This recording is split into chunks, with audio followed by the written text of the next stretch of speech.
Kasama na natin ngayon ang mga nagliligawan pa lang pero LQ na agad-agad.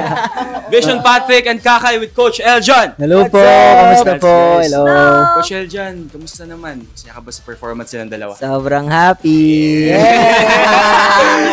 Alam niyo bakit? Kasi first time natin nakita mag-lift si Patrick and si Kakay first time din niya mag-jazz. Sumayaw ng jazz pati si Patrick. So, pati ako nagulat sa nagawa ko at sa nagawa nila ngayon. Yes. At Kasi least, hindi ko din akalain magagawa nila yung jazz na performance nila, na routine nila. And yung mga pointers ko sa kanila, yung kamay, yung mga lines nila, nagawa nila kanina. So, good job, guys. Actually, guys, nung una pa lang, nung first rehearsal namin, gusto ko lang i-share kasi nung unang tinuro sa amin ni Coach Eljon yung first 2/8 ba yun? Sasablan ako.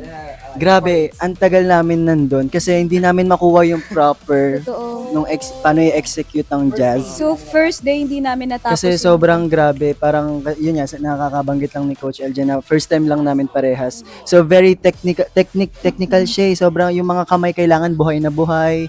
Tapos kailangan sharp yung galaw, kailangan yung core pagbuhat. Yeah. Kasi yun, pag like, kada magsa-step kami, hindi, balik.